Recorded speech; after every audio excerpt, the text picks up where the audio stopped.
Sir जारी बात है एक बड़ा इवेंट जो इस खित्ते में हुआ है वो रीसेंट इंडिया पाकिस्तान कॉन्फ्लिक्ट हुआ है। How do you see where is India Pakistan particularly after operation ये जो इंडिया कहता है जी कि ऑपरेशन सिंदूर पाकिस्तान कहता है Bunyan al Marsoos where do you think where are we? हम देखते हैं कि नो टेरर और जहां तक पाकिस्तान देखता है वो उनके मुद्दा कश्मीर का है और कश्मीर का मुद्दा 47 से चल रहा है, टेरर का मुद्दा 1990 से चल रहा है। और मैं समझता हूँ कि अभी जो बड़ी extreme position, hardened position, extreme position आ गई है, तो इसमें इसको ठीक करने के लिए बहुत समय लगेगा, कुछ समय लगेगा and it need political will actually from our side.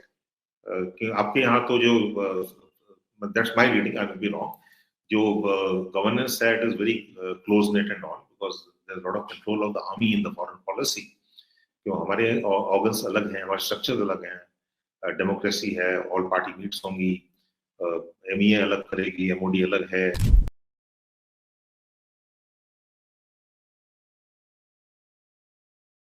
Ji hello दोस्तों, मैं हूं कमर सीमम और दोस्तों जैसा कि आप देख रहे हैं मेरे साथ मौजूद हैं लेफ्टिनेंट जनरल विनोद भाटिया साहब। आप स्ट्रेटेजिक थिंकर हैं, इंडिया के फॉर्मर डीजीएम रहे हैं और one of my favourite military personnel भी हैं। बहुत अच्छा बोलते हैं, अक्सर बड़ा मज़ा आता है सर से बात करने का। आज मेरे ख्याल है काफ़ी देर के बाद सर को मैंने रिक्वेस्ट की for the time. Thank you very much sir for your time for the show. Thank you Jeeva साहब, it's always a pleasure to be on a platform, बड़ा अच्छा लगता है and it's a thank good conversation always. Thank you very much, शुक्रिया। Thank you for sparing time sir. Sir जारी बात है एक बड़ा इवेंट जो इस खित्ते में हुआ है वो रीसेंट इंडिया पाकिस्तान कॉन्फ्लिक्ट हुआ है। How do you see where is India Pakistan particularly after operation ये जो इंडिया कहता है जी कि ऑपरेशन सिंदूर पाकिस्तान कहता है Bunyan al Marsoos where do you think where are we particularly? अब हम कहाँ पहुंच गए हैं क्या? क्योंकि हमने माजी में जो डिस्कशंस हुई हमें ये था कि हम कुछ बेहतरी की तरफ जाएंगे, लेकिन इट सीम्स कि हम मजीद पीछे चले गए हैं। What is your take on इसके ऊपर सर, सिचुएशन के ऊपर राइट नाउ जो है? हाँ जी, अनफॉर्चुनेटली ये मेरे ख्याल से बड़े हार्डेड पोजीशंस हैं अभी दोनों साइड से, इंडिया से भी और पाकिस्तान से भी हार्डेड पोजीशंस में देख रहा हूँ अभी, और टाइम लगेगा। The problems are different actually. हम देखते हैं कि नो टेरर और जहां तक पाकिस्तान देखता है वो उनके मुद्दा कश्मीर का है और कश्मीर का मुद्दा 47 से चल रहा है, टेरर का मुद्दा 1990 से चल रहा है। और मैं समझता हूँ कि अभी जो बड़ी extreme position, hardened position, extreme position आ गई है, तो इसमें इसको ठीक करने के लिए बहुत समय लगेगा, कुछ समय लगेगा and it need political will actually from our side. कि आपके यहाँ तो जो that's my reading, I will be wrong, जो गवर्नेंस है it is very close net and all because there is lot of control of the army in the foreign policy. क्यों हमारे organs अलग हैं, हमारे स्ट्रक्चर अलग हैं, डेमोक्रेसी है, ऑल पार्टी मीट्स होंगी, एमईए अलग करेगी, एमओडी अलग है, और बाकी चीजें अलग हैं। तो मैं सोचता हूँ कि अभी जो है it's just wait and watch now. हमने जो करना था वो पहलगाम के बाद हमने किया, और आपने जो करना था वो किया। अनफॉर्चुनेटली क्या हो रहा है, जहां मैं देख रहा हूँ कि दुनिया बदल रही है, हमें उस दुनिया से चलना पड़ेगा। अगर आप देखें कि जो वॉर होती थी पहले, और ये वॉर नहीं थी एक्चुअली, जो 88 आवर वॉर बोल रहे हैं, it's not actually a war, it's a sort of skirmish actually. तो जो भी है, वॉर का मुद्दा होता था to impose your will on adversary. ठीक है, that was aim of any war वाज कि अगर आपका पॉलिटिकल, डिप्लोमेटिक, इकोनॉमिक नहीं हुआ तो आपने you go to war to impose your will on your adversary. लेकिन अभी क्या हो रहा है, अगर आप देखें रशिया यूक्रेन वॉर देखिए, 3.5 साल से चल रही है। रशिया कहता है मैं जीत गया, यूक्रेन कहता है मैं हारा नहीं, मैं भी जीत गया।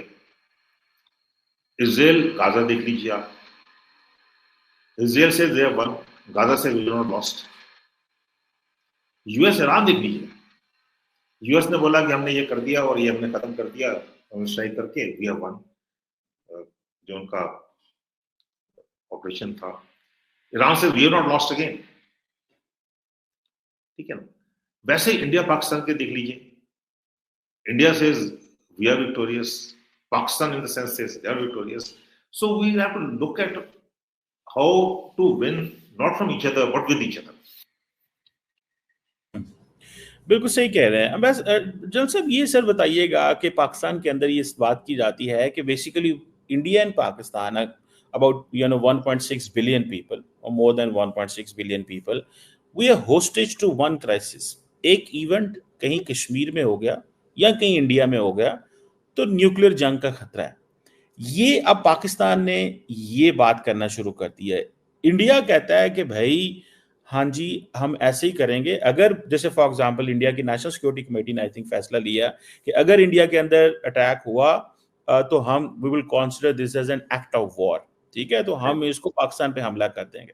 तो इट मीन्स के जो मैं थोड़े दिन पहले सुन रहा था पाकिस्तान के चेयरमैन जॉइंट चीफ को, उन्होंने कहा जी कोई क्राइसिस मैनेजमेंट मैकेनिज्म नहीं है, कोई डायलॉग की कोई बात नहीं हो रही। तो मतलब अब this is whole of India, this is whole of Pakistan. क्योंकि पहले होता था, आप खुद डीजीएमओ रहे हैं, आपको पता है, पहले बात होती थी कॉन्फ्लिक्ट में, इनकी कश्मीर में रहते थे, कॉन्फ्लिक्ट जोन में हम रहते थे। Now things have change, now this is whole of India, whole of Pakistan. और जो सेंट्रल चीज है कि we are hostage to one event in India and we are ready for any even maybe nuclear war. Do you think this perception और this is right? देखिए ऐसा है, 1989 से जो टेरर है, वो टेरर जम्मू एंड कश्मीर में ही नहीं था, टेरर हर एक जगह था। चाहे मुंबई था 93, 96, 2008, दिल्ली था, दिल्ली दिवाली बॉम्बिंग्स थी, रेड फोर्ट था, पार्लियामेंट अटैक था, यू नो। तो जो हमारे इंडिया जो पब्लिक है, हमारे जो एपेटाइट है टेरर का, वो खत्म हो गया। Strategic patience of India is run out actually. और ये 1989 से 2016 तक, you know, that nuclear overhang है, हम न्यूक्लियर नेशन है। और ये मेरे ख्याल से एक नैरेटिव है जो बनाया गया ना। जब भी वेस्टर्न आप देखेंगे, आप तो इंटेलेक्चुअल हैं, आप थिंक टैंक रन करते हैं, पढ़ते भी हैं, हमेशा बोलेंगे India and Pakistan are two nuclear arm nations, ठीक है ना। ये एक वेस्टर्न नैरेटिव है। अगर India China nuclear arm nations नहीं है, India Pakistan nuclear arm nations है। When you talk of Russia, they don't talk about nuclear at all. When you talk of Israel, don't talk about nuclear at all. It's only in the context of India and Pakistan. क्यों? हम irresponsible है क्या? नहीं है। We are responsible nations, please. We have our differences, major differences. But ये जो Western narrative है और इसको build भी किया गया है, and let me also say that Pakistan take advantage of the narrative.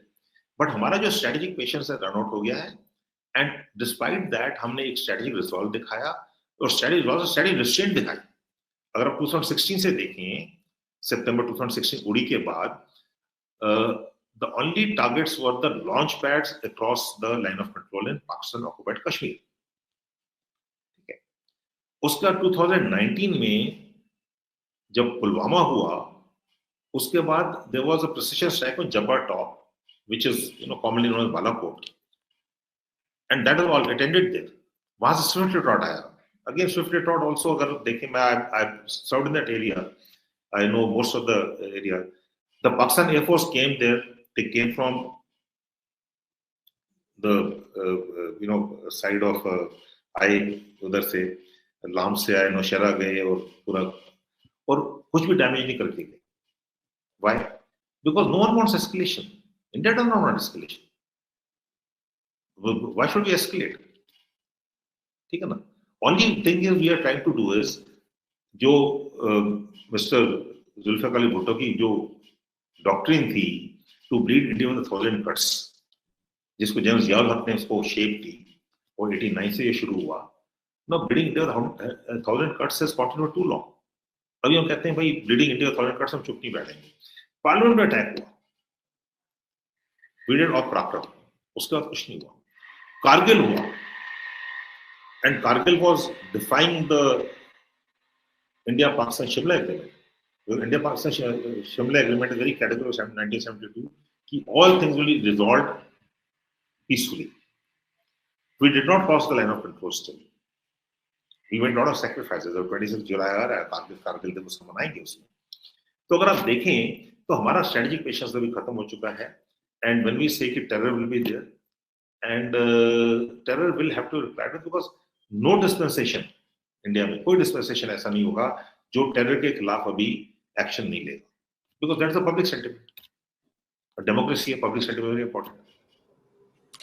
जैसा बिल्कुल आपने सही कहा कि एपेटाइट खत्म हो गया और strategic patience is over, but sir आपको नहीं लगता कि द रियल थिंग जो कश्मीर और भारत और पाकिस्तान के दरमियान है वो कश्मीर इशू है, लेकिन इंडिया जब ये कहता है कि हम इसको मानते ही नहीं है, ये हमारा इंटरनल इशू है, that is one thing. Secondly आप कहते हैं जी 370-35 हमने रिवोक कर लिया है, ये हमारी सुप्रीम कोर्ट है, ये हम यहाँ पे यूनियन टेरिटरी बना दी, हमने इतनी देर के लिए इनसे हक छीन लिया वोट का, यहाँ पे वोट नहीं होंगे। इंडियन सुप्रीम कोर्ट कहती है जाओ जहाँ पे जाके वोट करवाओ, तो फेडरल गवर्नमेंट सेंट्रल गवर्नमेंट को जाके वहां वोट करवाना पड़ता है।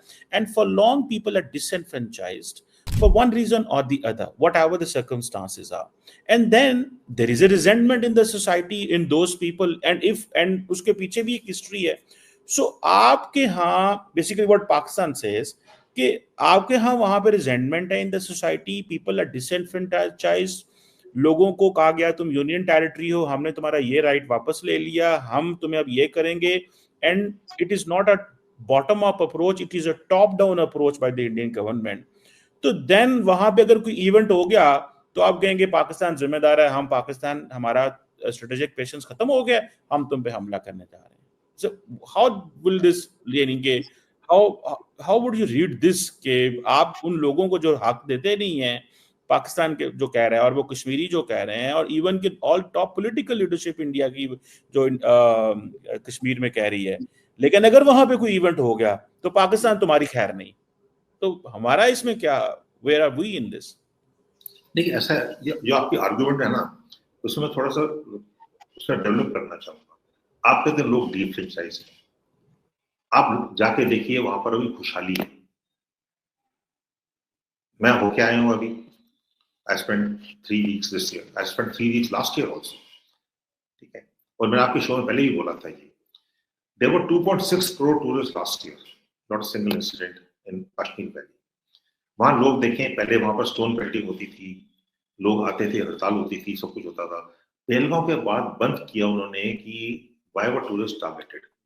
एक शिकारा वाला जो था वहां पर डल लेक में, he was earning 15 to 20,000 rupees a day, अभी उसको 1,000 रुपए नहीं मिलने मुश्किल है। यहाँ पर रोजी रोटी का सवाल आता है, आइडियोलॉजी पीछे हट जाती है। और ये आइडियोलॉजी भी जो है, जो साइलेंट मेजोरिटी है, 85 to 90% साइलेंट मेजोरिटी है। देखिए कश्मीर के जो लोग हैं उनके लिए बहुत मुश्किल है, अगर वो बोलेंगे तो टेररिस्ट मारेगा, ठीक है, नहीं बोलेंगे तो उनको वैसे पटेंगे अपने नेबर से कि तुम बोलते क्यों नहीं है। तो it's a very difficult sort of a situation in any conflict zone, not only in Kashmir, any conflict zone for that matter. तो जो मैं कहना चाह रहा हूँ, वहां पर अगर जाके देखें, जो वहां पर पीस डिविडेंड है 2019 में, जब 5 अगस्त को 370 आर्टिकल को एप्रोगेट किया गया, सस्पेंड किया गया, था एप्रोगेट नहीं किया गया, उसके बाद कोविड आ गया। और अगर मैं आपको फिगर्स दूं वहां पर टेरर की, टेरर बहुत कम हो गया है, बहुत कम हो गया। मेरे पास फिगर्स हैं, मैं पढ़ी आपको दिखा सकता हूँ। टेरर एक्टिविटी सब क्रिटिकल, ठीक है, पहले बहुत ज्यादा होता था। और वहां के लोग जो हैं अभी they are reaping the benefit, the peace dividend, what is happening out. आप देखें अगर वहां जाएं, टूरिज्म भरा पड़ा है, उनका एक्सपोर्ट हो रहा है, सब कुछ, एप्पल्स बड़े पड़े हैं, उनका काम चल रहा है पूरा। The malls are full, restaurants are full, there's no eating place, there's no parking space for a vehicle, ठीक है। तो they were feeling the the dividend, and then Pahalgam happened. No, Pahalgam not gone down पहली बारी, second time ये tourist को उन्होंने करा। एक बारी पहले भी 92 में जब 5 फॉरेनर्स को लिया था उन्होंने, ऑस्ट्रेलिया था टूरिस्ट को, उसके बाद फॉरेनर्स आने बंद हो गए। लेकिन अभी जो टूरिज्म हिट हुई है बहुत बुरी तरह hit, and this is the Kashmiris not liking it, let me tell you that. तो जो हित है उनका, जो कश्मीरीज का आप बोल रहे हैं, और डिफ्रेंचाइज किया है, इलेक्शन देखिए आप, डिस्ट्रिक्ट लेवल इलेक्शंस हुए हैं, पार्लियामेंट लेवल इलेक्शंस हुए हैं, स्टेट लेवल इलेक्शंस हुए हैं। एंड पार्लियामेंट इलेक्शन में engineer Rashid, who is for Azad Kashmir, he won from Baramulla, ठीक है, he won the parliament elections, he defeated Omar Abdullah, mister Omar Abdullah, who is the present chief minister. लेकिन जब स्टेट इलेक्शंस हुई तो क्या हुआ फिर? He lost everything. So it is the people's will, and look at the percentage of people who come and exercise the franchise. आप तो बोले defranchised है, मतलब 70% 75% फ्रेंचाइज एक्सरसाइज कर रहे हैं, और फिर हम बोलते हैं डिफ्रेंचाइज। एवरेज कश्मीरीज आर, अगर इंडिया के एवरेज ले लें या पाकिस्तान के एवरेज भी ले लें, they are more aware of the elections. हर जगह पंचायत इलेक्शन हुई, डिस्ट्रिक्ट इलेक्शन हुई हैं, स्टेट इलेक्शन हुई हैं, पार्लियामेंट इलेक्शन हुई हैं, और हम कहते हैं डिफ्रेंचाइज है। कोई उनसे तो पूछे ना वो क्या चाहते हैं। It's the people of Kashmir. और मैं आपको एक फैक्ट बता रहा हूँ, मैं होके ऑन ग्राउंड जो रियलिटी है वो अलग है बिल्कुल। वन ऑफ दोस डेज था पहले, जो आप बोल रहे हो पहले था वो, अभी चेंजिंग रियलिटीज जो है वो अलग है। In the end fatigue setting होता है हर एक। पीपल साइलेंट मेजॉरिटी को आप नहीं दबा सकते कभी, वो बहुत सालों से दबे हुए हैं। बिल्कुल ठीक है। अच्छा सर, मूविंग ऑन, एक और जो सवाल मैं आपसे करना चाहता हूँ, आपने थोड़ा जिक्र किया कि ये bleeding India with 1000 cuts. Sir आजकल पाकिस्तान का व्यू ये है, और काफ़ी अरसे से ये चल रहा है, कि basically it's India which is bleeding Pakistan with 1000 cuts, in a sense के बलूचिस्तान में जिस तरह नॉन स्टेट एक्टर्स को फंडिंग की जाती है, टीटीपी को फंडिंग की जाती है, so on and so fourth. ये एक पाकिस्तान का आपने देखा होगा, अगले दिन इंडिया की एमईए ने एक स्टेटमेंट भी जारी की कि नहीं ऐसी बात नहीं है। एंड ये एक चल रहा है।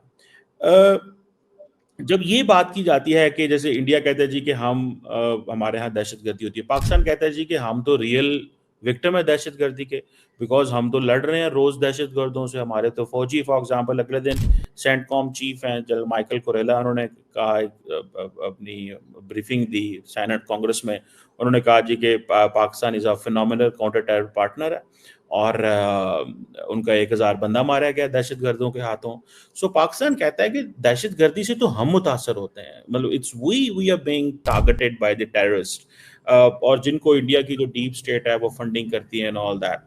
दूसरा पाकिस्तान ये भी कहता है कि इंडिया कहता है कि हम पूरी दुनिया में जहां जाता है इंडिया कहता है जी कि हम तो दहशतगर्दी से मुतासर हैं, but there is not a single incident with India fought with the western forces against the transnational terrorist organisation. कभी इंडिया की फौज ने अमेरिका के साथ मिलकर या दुनिया किसी मुल्क के साथ मिलकर कोई अलकायदा या इस्लामिक स्टेट की के खिलाफ तो कोई जो है वो एक्शन नहीं लिया या उनके खिलाफ काम किया हो। ये पाकिस्तान है जो करता है या पाकिस्तान ने किया है। सो इंडिया जो है उसकी टेररिज्म की डेफिनेशन ये है कि विद इन इंडिया, क्योंकि कश्मीर में जो लोग बोलते हैं उनको वो टेररिज्म करार दे देता है। वेस्ट दुनिया ये कहती है हमारे लिए लार्जली टेररिज्म जो है वो उनकी जो ट्रांसनेशनल टेररिस्ट ग्रुप्स हैं। सो ये जो सवाल है कि ये जो पाकिस्तान ने अपनी सर बात शुरू कर दी है कि यू नो ये हमारे यहाँ हम मुतासर हो रहे हैं। सो आपको नहीं लगता सर एक बड़ा डायलॉग चाहिए, क्योंकि मिसट्रस्ट तो बहुत हो गया है। इंडिया में इवेंट होता है, इंडिया कहता है पाकिस्तान ने कराया है, पाकिस्तान में हो रहा है, पाकिस्तान कह रहा है इंडिया ने कराया है। तो सर एक हमें तो कहीं आगे की तरफ जाना चाहिए, हम तो बहुत, आपको नहीं लगता पीछे रह गए हैं, और इस पे आप इस नोशन को कैसे लेंगे? देखिए, Pakistan unfortunately has been in the centre of terror. 79 दिसंबर से शुरू हुआ था। 25 December 79 when the Soviet forces came to Kabul, Pakistan became the base to launch terrorism into Afghanistan. ये हम सबको हिस्ट्री पता है, मतलब आपको तो ये पता ही है। उसके बाद फिर रशियंस चले गए, सोवियत यूनियन चला गया, रशियंस चले गए। उसके बाद 9/11 हुआ, Pakistan became the frontline state for global war on terror. अभी इंडिया क्यों नहीं बना? क्योंकि India was not, we didn't have the contacts, we don't share the borders with Afghanistan. जब 15 अगस्त 2021 में यूएस ने जब विड्रॉल किया वहां से, who went to form the government? DGISF Pakistan. सबको पता है ये चीजें, ऐसी बात नहीं है। मतलब what I'm saying is can't be denied because these are facts of life. अभी Taliban is not supported with India by India. अभी आप बोलते हैं बलूचिस्तान, हमारा कंटैक्ट नहीं है वहां पर, कैसे जाएंगे आप बताइए? Geographically we don't have any linkages. मेरा कश्मीर इज, आपने बोला हुआ है, मतलब आपके सब बोलते हैं ब्लीड इंडिया विद 1000 कट्स। मेरी बात समझ रहे हैं आप ना थोड़ी सी? तो there is the difference in perception, there difference in beliefs actually. अभी तो ये बिलीफ हो गई है कि इंडिया कर रहा है तो हम भी करेंगे, पाकिस्तान कर रहा है तो हम भी करेंगे। That's not so, facts are different. अभी Osama bin Laden was not in IMA Dehradun, he was in PMA Abbottabad. No one can deny that fact, ठीक है? And every nation looks at his own interest first. अगर मुझे देखना, मुझे choose करना पड़ेगा between any other country and my own interest, as a nationalist I will choose my interest. So the Western countries choose their interests. They needed Pakistan to fight the global war on terror, उनके basis वहां पर थे, ठीक है। They needed Pakistan for their own geopolitical ends. India has been a non aligned nation right from the beginning. we say we are studying, आपने CENTO sign करी, Pakistan signed the CENTO in 1954 I think or 52, I'm not too sure about the date, I may be wrong, but 15 में CentOS का हिस्सा बने। उसके बाद you were part of number of other military or security organizations. India is not part of a security organization. We respect our strategic autonomy, ये हमारा वो है, and we believe in multilateralism. So to say India was not part of the global war on terror, well, we are not part of global war on terror directly, but unfortunately we are the victims of terror, and victims of terror in a very big way. Kashmir mein 48,000 lives have been lost in the last 30 years. 48,000, जिसमें 12,000 civilian है, 25,000 terrorist है, और 7,000 plus उसमें security forces personal भी। So we have really suffered over the last so many years, and हमारी, जैसे मैंने बोला, एपेटाइट वही खत्म हो गई है। अभी आप मतलब जो ग्राउंड स्वेल है वो कहता है नहीं, अभी नहीं हो सकता ये, and things were improving. Pahalgam was मतलब इट हर्ट, दुख हुआ पहलगाम से, क्योंकि कौन थे? इनोसेंट टूरिस्ट थे वहां पर, बच्चों के सामने, उनके वाइफ्स के सामने, मतलब this is the limit of terrorism, ठीक है ना? हाँ जी, तो Nobody has innocent people. we should not condone terrorism anywhere in the world, चाहे कहीं भी क्यों ना हो। We cannot condone terrorism. Terrorism is not a tool anymore for furthering your national ambitions, I will not say interests. And sooner, and जहां तक बात करने की बात कर रहे हैं, देखिए 2019 में जब 5 अगस्त हुआ तो पाकिस्तान ने अपना हाई कमिश्नर अपने रिकॉल कर, ये पाकिस्तान का स्टैंड है कि जब तक आप उसको रिवोक नहीं करेंगे दोबारा से, 2019 दोबारा नहीं लाएंगे, हम आपसे बात नहीं करेंगे। ये तो कोई नहीं बात करता, सब बोलते हैं इंडिया बात नहीं करती, इंडिया कहती है terror and talks will not go together. I agree with that, but जहां से इनिशिएशन हुआ, किसने रिकॉल किया अपने हाई कमिश्नर को? पाकिस्तान ने रिकॉल किया, इंडिया ने नहीं करा। उसके बाद करा इंडिया ने as a reciprocal measure. Pakistan ने बोला जब तक आप वापस 370 नहीं लाएंगे आर्टिकल, हम आपसे बात नहीं करेंगे। तो now we are actually stuck where we don't want. There was a time in 2004 to 2008, the composite dialogue, it was a very good dialogue going on in all aspects. I think it was good for both the countries. फिर मुंबई हो गया, मुंबई होने के बाद देखिए democracy में कौन सी government है जो बात कर सकती है उसके बाद? they will lose the mandate. So there are compulsions in our systems actually. आपके यहाँ सिस्टम थोड़ा है, सेंट्रल सिस्टम है, and the India policy is driven by the Pakistani army, and the Pakistani army is policy. Pakistan में वैसे ये समझा जाता है कि जो इंडिया पॉलिसी है, let me quote Ajay Bisaria sahab, the former high commissioner to Pakistan. He wrote a book, Anger Management, बड़ी recently. Yeah, बड़े अच्छे हाई कमिश्नर थे। When he was here, I had the honor to meet him at few receptions. तो उन्होंने कहा कि the Pakistan policy in India is controlled by the PMO. So the question is कि जो Indian high commissioner है यहाँ पे, obviously ये भी तो मैडम है यहाँ पे चार्ज दी अफेयर, तो obviously those who are here they are clueless. So जैसे आप कह रहे हैं कि हमारे यहाँ फौज करती है, इंडिया में PMO करता है, या अमित शाह साहब करते हैं, या दोवल साहब करते हैं, बियॉन्ड दैट MEA को तो बस बताया जाता है कि क्या करना है। Sir moving on to interesting part, sir ये पाकिस्तान के अंदर तासुर ये है कि जब ये हुआ ऑपरेशन, क्या नाम है, पहलगाम का इंसिडेंट हुआ, तो इंडिया वाज एक्सपेक्टिंग कि immediately India will get a green signal from the world, and कि जी हाँ आप जो है कंडेम तो सबने किया, लेकिन nobody gave India green signal कि आप पाकिस्तान पे हमला कर दें, ठीक है। तो वो एक सिचुएशन थी। तो इंडिया ने जब हमला किया तो ट्रम्प ने कहा कि दिस इज शेम, पहला वर्ड उसने बोला था कि ये शेम है, कि नहीं होना चाहिए था। How does India see United States after this incident? क्योंकि इंडिया के अंदर जो गुस्सा इस वक्त नजर आता है वो ये है कि भाई आप हमारे पार्टनर हैं, बल्कि there is a term called comprehensive global strategic partner coined in June 2023 when Prime Minister Modi went Washington to meet Biden साहब and all that. लेकिन when it comes to Pakistan, तो अमेरिका इंडिया के साथ ही नहीं खड़ा हुआ. तो what is the sentiment within Indian strategic community और India about the United States? देखिए, you know United States better than me, आप वहां ज्यादा जाते हैं. यूनाइटेड स्टेट्स जो है, और कोई नेशन फॉर दैट मैटर, किसी का सगा नहीं है वो. ठीक है, मैं हिंदी में बोल रहा हूँ, आराम से बोल रहा हूँ, किसी का सगा नहीं है. They look after their own interest and that's a fact of life. We have to understand that. There no free lunches. अगर इंडिया से उनकी पार्टनरशिप है, they want that partnership because of trade, because of defence. Military industry complex है. India is a big buyer. हम उसे अपैचे खरीदेंगे, यूएलएच खरीदेंगे, javelin खरीदेंगे, ये खरीदेंगे, वो खरीदेंगे. तो देखिए, these are transactional relationships. But when it comes to national interest, now it's a personal opinion. I'm totally wrong, and I'm not saying that I'm always right. US needed Pakistan to do Iran. मैं फौजी आदमी हूँ, contingencies चाहिए. I can go wrong. ठीक है, जब उन्होंने operation Osama bin Laden का किया, एक हेलीकॉप्टर उनका गिरा वहां पर. जब they went to Iran, Tehran में 1974 ऑपरेशन ईगल क्लॉ में उनके 3 हेलीकॉप्टर गए वहां पर. Operation fail totally.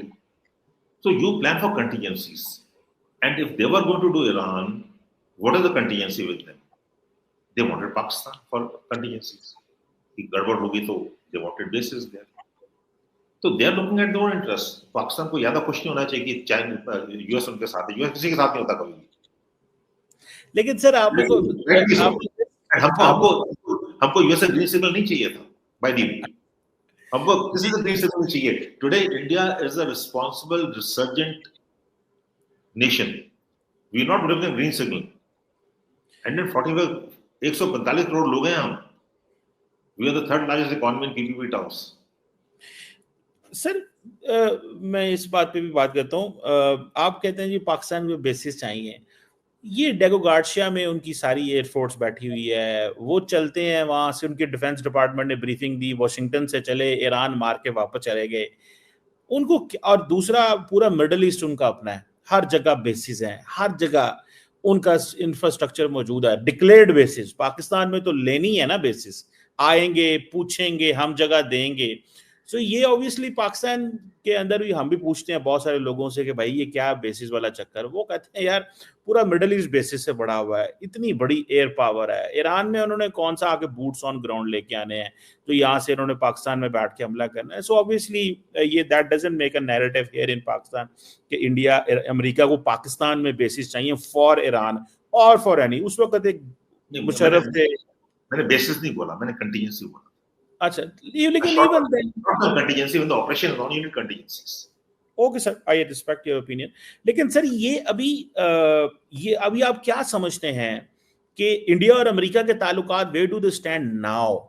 अब कहाँ पे हैं वो? क्योंकि पर्टिकुलरली जब अमेरिकी सदर ने को 20 दफा ये कहा है मैंने सीज फायर कराया, मार्को रूबियो ने भी कहा है मैंने सीज फायर कराया. इंडिया मानता ही नहीं है उन्होंने सीज फायर कराया कि जी नहीं, उन्होंने सीज फायर नहीं कराया, ये हमारे दोनों मुल्कों की बात है. लेकिन असल बात तो यही है कि जब जंग हो रही थी, आप भी देख रहे थे, हम भी देख रहे थे, पहली जो ट्वीट है या मैसेज है वो ट्रम्प ने कहा कि सीज फायर हो गया, फिर मार्को रूबियो ने कहा, फिर इसाक डार ने कहा, और फिर जो भारत के फॉरेन सेक्रेटरी साहब हैं वो मीडिया पे है. सो तरतीब तो ये थी. सो दुनिया कहती है कि सीज फायर अमेरिका ने करवाया है, अमेरिका भी यही कहता है, लेकिन भारत नहीं मानता. सो ये जो चीज है, आपको क्या लगता है ये कितना बड़ा अमेरिका और इंडिया के दरमियान एक कन्फ्रंटेशन पॉइंट है? देखिए, जो हमारा स्टैंस है बड़ा क्लियर है कि हमने जब ऑपरेशन सिंदूर शुरू किया, उसके पॉलिटिकल ऑब्जेक्टिव था और उसका मिलिट्री एम्स थे. It was definitely to destroy the terror camps. ठीक है, तो नो टेरर कैंप हमने रात को टारगेट करे 6-7 नाइट को. 23 मिनट्स का ऑपरेशन था टोटल, और उसमें 7 टेरर कैंप्स थे जो पीओके में थे, लाइन ऑफ कंट्रोल की उस तरफ, वो 2 टेरर कैंप से जो पाकिस्तान में थे, भावलपुर और मृतके में, ठीक है. In the 23 minutes, we only targeted this thing, and we came next day and said it's a measured response for terror camps only. We have not targeted any military establishments or military assets of Pakistan, or no collateral damage was done. That was very clear, ठीक है. And बड़ा precision सा operation था वो. And अभी तो the war has changed. It's all about drones and disinformation actually. So उसके बाद क्या हुआ? Pakistan had to retaliate. They have a right to retaliate. They retaliated, but again they retaliated with long range weapons. And then on the 10th, we carried out seed and deed. तो उसके बाद हमें जो वहां पर उन्होंने Trump बोले हैं, जो ये दुनिया बोले, वही मैं आपको बता रहा था कि India has taken a independent stance to do what it has to do. And we did not want a green signal from anyone. We were not waiting for a green signal. We were waiting for our own preparations actually. We didn't want to target military installations of Pakistan. We didn't want to carry any collateral damage. And that takes a little time. And उसमें भी क्या था, time तो था ही है, because we had said so openly कि हम करेंगे. तो unfortunately we had no strategic surprise, no tactical surprise, no operational surprise. सबको पता था करने वाले हैं, पाकिस्तान को पता था करने वाले हैं. तो जहां तक तो रोज आप भी ट्रू सोशल, मैं भी ट्रू सोशल में, ठीक है ना. तो this is the world we have to live with. We are not saying that अभी ट्रम्प जी ने कुछ बोल दिया तो ये है. This is what it is. This is the world we have to live with. This is a world of disorder. This is a world of ambiguities. We have to live with ambiguities, ठीक है. And we have to look after own interest, and US got look after own interest. That's what I am trying to say. And Pakistan will look after own interests. But the fact remains, three things which are very categorical now. Act of terror will be an act of war. Terror and water will not go together. ये एक new normal है अभी, तो ये हमको समझना पड़ेगा. बिल्कुल सही सर. एक आखिरी क्वेश्चन मैं पूछ लूं जाते जाते आपसे, आपकी मौजूदगी का फायदा उठाते हुए. सर, ये जो इंडिया ने पाकिस्तान पे हमला किया, अब पाकिस्तान ये कहता है कि पहले होता था कि इंडिया पाकिस्तान के टेरिटरी में आएगा तो हम जवाब देंगे, जो 2019 में हुआ कि इंडियन जेट्स आए और हमने जवाब दे दिया. अब पाकिस्तान की डॉक्ट्रिन है कि नहीं, जहां से हमला होगा हम वहीं पे मार देंगे. यानी कि दिस टाइम अगर फॉर एग्जांपल इंडियन एयरफोर्स ने अगर इंडियन साइड से पाकिस्तान पे अटैक किया तो हम भी वी विल नॉट वेट कि वो पाकिस्तान की टेरिटरी में है, क्योंकि अब दोनों के पास वेपन्स इस तरह के हैं कि दूर से मारा जा सकता है ऑब्वियसली. तो वो हमने पाकिस्तान ने रिस्पॉन्ड कर दिया. तो ये जो पाकिस्तान कहता है कि जी हमने फॉर एग्जांपल 6 जहाज गिराए, obviously India doesn't give the number के जी, वो एक उनकी अपनी एक है जो भी इंडियन आर्मी की या गवर्नमेंट का पॉलिसी है. बल्कि अभी अगले दिन एनएसए दोवल साहब कह रहे थे अगर एक शीशा भी टूटा है तो मुझे बताओ. तो सीडीएस साहब कहते हैं कि नहीं, जहाज गिरे हैं, लेकिन वो हमने दूसरी जो इंपॉर्टेंट चीज थी, उन्होंने कहा कि 2 दिन हम जहाज नहीं उड़ाए हमने, और हमने 10वें दिन 10 तारीख को दोबारा जो है वो फुल माइट के साथ. ये जो मैसेज है कि 2 दिन जहाज ना उड़ा सकना, डोंट यू थिंक कि ये एक बहुत बड़ा ड्रॉबैक एंड प्रॉब्लम बना कि शायद इंडिया पाकिस्तान की एयरफोर्स को या रीड नहीं कर पाया, उनको अंडरस्टैंडिंग नहीं थी कि क्या होगा, या अगर पाकिस्तान जिस तरह कहता है कि जी फला फला जहाज है, उनके ये टेल नंबर है, हमने हमला किया, इंडिया कुडंट रिस्पॉन्ड, तो या इंडिया की तैयारी उस तरह नहीं थी और उनको कहा गया कि बस आप करें, एंड जब ये चीज उन्होंने पाकिस्तान की साइड से देखी तो मतलब एक नया चैलेंज सामने आया, तो उन्होंने 2 दिन के लिए जहाज ही जो है वो जिसमें उन्होंने टेक्निकल जो उन्होंने उसकी जो प्रॉब्लम्स हुई उसको मिस जो हुई उसको ठीक किया. डू यू थिंक कि ये एक तैयारी नहीं थी? डू यू थिंक कि इस तरह के इश्यूज जब हालात पैदा होते हैं तो चीजें हो जाती होती हैं फौजों के दरमियान, ये एक नॉर्मल चीज होती है, और खास तौर पे ये जो ये अभी नंबर ना देना कि हमारे कितने जहाज गिरे हैं, व्हाट इज द लॉजिक और साइंस क्या हो सकती है इसके बीच में सर? देखिए, तैयारी तो पूरी होगी. आई एम मिलिट्री मैन, ऐसा तो नहीं कि तैयारी नहीं करूंगा. These are contingencies we always prepare for, and तैयारी तो पूरी थी. जो मुद्दा था हमारा, जो हमारा इस ऑफ सिंदूर का जो पॉलिटिकल ऑब्जेक्टिव था, मैं पढ़ता हूं आपको. It was conceived to punish perpetrators and planners of terror. और दूसरा था aim to destroy terror infrastructure across the border. So we were not targeting Pakistan Air Force or Pakistani Army or Pakistan military assets or Pakistani people. We were targeting the terror camps जहां से ये होता है, and exactly वही 9 terror camps हमने target करे, ठीक है?